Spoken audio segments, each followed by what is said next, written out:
12 sur Europe 1. Dimitri Pavlenko, vous recevez ce matin la députée Ensemble pour la République du Nord, Violette Spilbou. Oui, Ensemble pour la République, députée du Nord, voilà, je le précise, parce qu'il n'y a pas de République du Nord.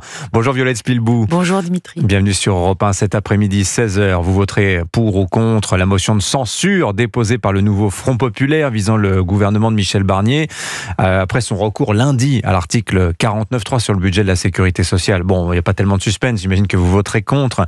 Est-ce qu'il y a une chance, vous pensez, pour que Michel Barnier en réchappe de cette motion de censure ? C'est vrai que je commence à me faire une raison, mais c'est difficile parce que on l'a entendu encore hier. On discute aussi à l'Assemblée nationale avec les collègues d'autres groupes, notamment des socialistes, et on voit bien qu'il y a quand même beaucoup de socialistes qui se posent des questions. Après, vu les positions publiques qu'ils ont prises, je crois que les choses sont dites. Il y en a qui ont le vertige face à ce qui va se passer après la censure, si elle est votée. Je crois qu'ils minimisent les effets. Ils minimisent les effets parce que certains disent il faut pas dire chaos, il faut pas dramatiser, mais en réalité, il y aura quand même un effet blocage de l'économie, un ralentissement de toutes les décisions publiques. On le voit déjà depuis les changements réguliers de ministres, il y a des choses qui se ralentissent dans les politiques publiques, et donc il faut pas se voiler la face. On va vivre une crise économique, politique assez difficile, et il va falloir qu'on soit très solide, nous les députés qui représentons les voix des Français sur tous les territoires. À qui la faute, Violette Spilbou, de cette situation ?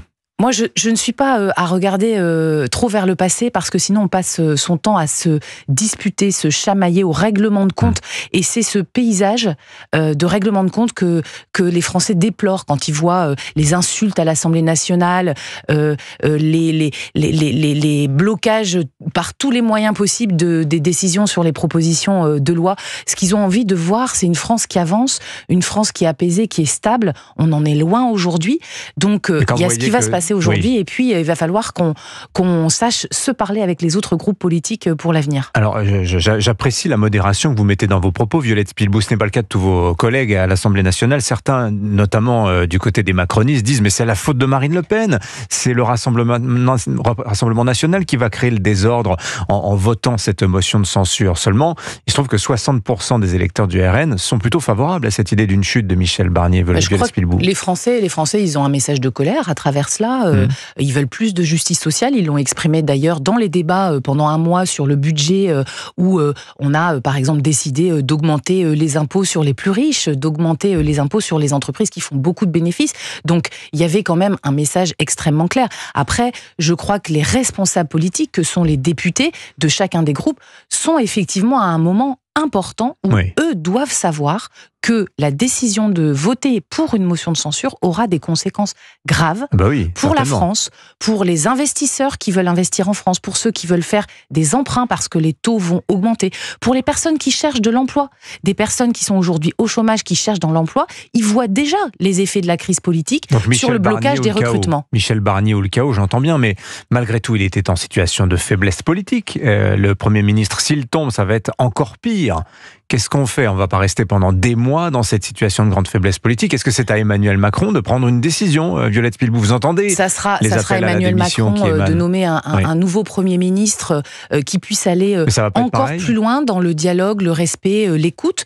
Je crois que les députés du Rassemblement national qui aujourd'hui finalement privilégient le chaos et le discours porté par Jean-Luc Mélenchon depuis plusieurs mois, plusieurs années, celui de la chute de la démocratie, la chute de la République. Les députés du Rassemblement national, ils ont quand même la responsabilité, et on sait pourquoi ils le font, parce qu'ils veulent masquer aussi tous les démêlés judiciaires en ce moment de Marine Le Pen et ses amis. Après, on sait aussi qu'à l'origine... Le chaos, il est déjà là, Violette Spilbou, et en l'occurrence, la motion de censure, c'est un outil constitutionnel.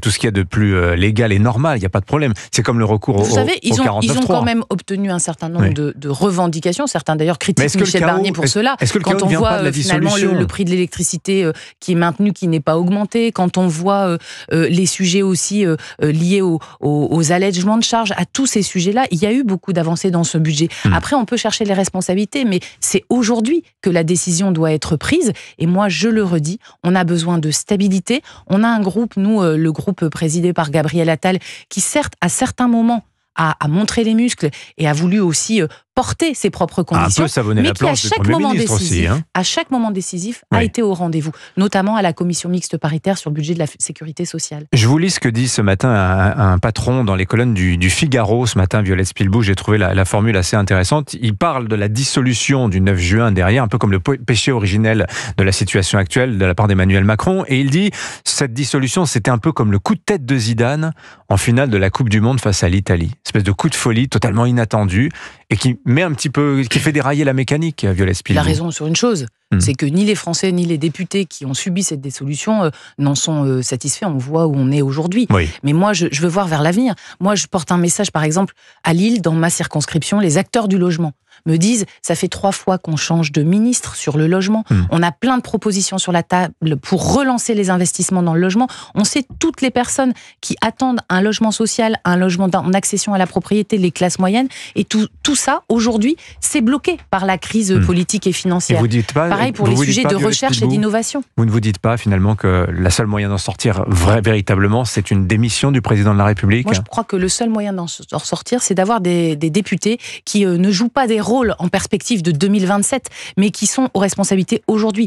Hier soir, à l'Assemblée nationale, on était tous ensemble, tous les groupes, et on a été capable de voter 2 propositions de loi à l'unanimité pour la santé des Français, le soutien aux parents pour ceux qui ont des enfants atteints de maladies graves et de cancers pédiatriques, et puis la proposition de loi de Sébastien Pétavy, des écologistes, pour le remboursement intégral des fauteuils roulants. Est-ce que vous ne croyez pas que quand on n'est plus sous le feu des projecteurs, qu'on est en hémicycle en train de travailler, on est capable de se parler et de voter des lois ensemble? Si, on l'a montré depuis 2022, et je crois qu'on a l'obligation, pour les Français, dans la crise qui est actuelle, de prendre nos responsabilités, de ne pas voter cette censure et d'assurer la stabilité de la France. Merci Violette Spilbou d'être venue au micro d'Europe 1. Je rappelle que vous êtes députée du Nord, groupe Ensemble pour la République. Merci d'être venue sur Europe 1. Bonne journée.